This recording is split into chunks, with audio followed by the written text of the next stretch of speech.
Welcome aboard Iron Maiden Cleaning. This is how to clean a bathroom vanity. As you can see, Alon is wearing all of his safety gear because he may be using bleach. We are going to be cleaning everything from the mirror to the vanity. In a deep clean, you will also clean the lights. This is not done in a standard clean, but it's a very easy procedure. So we'll show you how to do it real quick. The first thing you're going to do is generously soak your microfiber or terry cloth in all-purpose cleaner. The next thing you're going to do is turn off the lights. This process cannot be done with the lights on. You're going to go as high as you can reach and gently rub the outside and then the inside. If you cannot reach the top of this and there's a step stool or a ladder around, you're free to use that. Make sure all of the lights are dry when you are finished so no extra dust sticks to them. Once you've finished the lights, you're going to move on to the vanity. The first thing you do on the vanity is remove all of the items. As you're removing them, you're going to take them and give them a quick once over. You're not going to waste too much time dusting off these items, but you do want to make sure they don't have much dust or grime on them for when you replace them onto the vanity. As you're removing the items, try and take a quick peek and remember where they go so when you're putting them back on the vanity, they're in a similar position. If there are a lot of items, it might be beneficial to take a photo before you begin. So the next thing we're going to do is grab our all-purpose cleaner and a terry cloth and generously spray the entire vanity. You're going to spray the interior of the sink as well as the top and the chrome on the faucet. And we're going to do this step first. The reason we do this prior to spraying the mirror is because there is a lot of spray that will end up on your glass. We're not going to clean the vanity just yet. Now that you've sprayed your vanity with all-purpose cleaner and gotten a little onto the mirror, we're going to go ahead and grab our glass cleaner to clean that glass. The first thing we're going to do is put it on the misting setting and spray in an S motion. Once you're done spraying, you're going to go ahead and grab a squeegee. We're going to do the squeegee from top to bottom.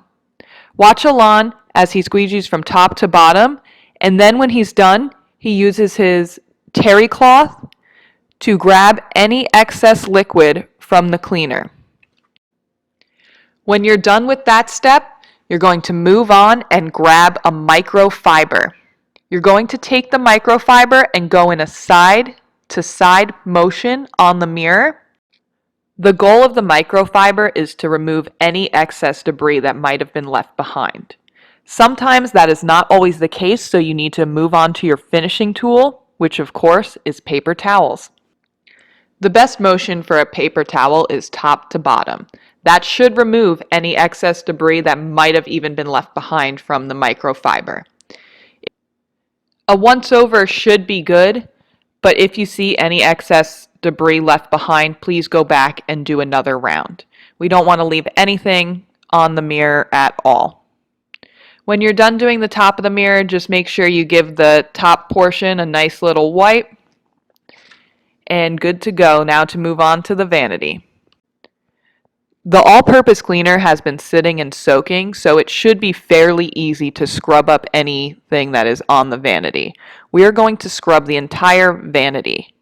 We're going to scrub everywhere from the backboards, if they have them, to the sinks, to the drains, to the faucet. And if there is anywhere that has a little extra soap scum, you are going to give it a little heavier of a scrub. And you're going to do that everywhere. If it does not glide across the vanity, give it an extra scrub. You're going to get into the faucet, every crevice, we're going to scrub everything. It is going to be very soapy in here. Now we're going to move to the sink and get everything in there as well. The sides, the drain, everything. Usually there will be a lot of toothpaste debris in here, especially if it's a kid's bathroom. So you want to make sure you scrub that sink extra hard. The next thing you're going to do is grab a terry cloth. You're probably going to need more than one of these during this process. You're going to wipe everything down and get it as dry as can be. Start with the countertop and work your way to the faucet. When you get to the faucet, you are going to have to work a little harder on that because there are small crevices that you will need to get into. You want to make sure that everything is as dry as can be so no debris in the air might stick to it. Oftentimes, a terry cloth is enough for a faucet in a bathroom because you've used so much all-purpose cleaner and everything on it. But if that is not enough and it needs an additional shining at the end when you're done with everything, you can go back around with a paper towel.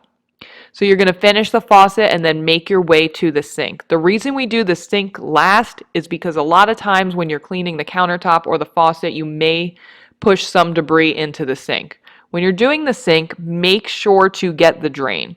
The drain is very important. Sitting water sometimes causes mildew, and we don't want any of that. After you're done, you're going to go over it again with another terry cloth to just make sure that everything's nice and dry. Once you're done wiping everything down with a terry cloth for the second time, you're going to move on to your finishing tool. What is our finishing tool? Paper towels, that's right. So we are going to take some paper towels and we are going to wipe down everything on the counter just to make sure it has an extra shine. And we only use paper towels as a finishing tool because wasting paper towels is bad for the environment as well as the business. You're going to do the paper towel in the same order that you did the terry cloth, which you're going to start with the countertop. You're going to make your way to the faucet, and then after that, we're going to go ahead and dry off everything in the sink.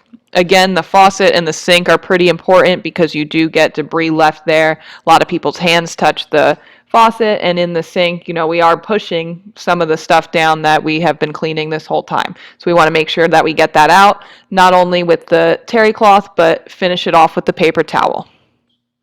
Once we finish this step, we're going to move on to the cabinets. Anytime you see a material that resembles wood, even if it's not wood, to be on the safe side, we're going to go ahead and use our wood cleaner. We like to use a microfiber for this, but you could also use a terry cloth as well. If you use a terry cloth, you may have to go back and do a second wipe down. Usually with a microfiber, you do not. So you're going to spray the microfiber with your wood cleaner, and you are going to wipe from top to bottom. And when you get over to the front of it and you have handles and knobs, make sure you get those as well.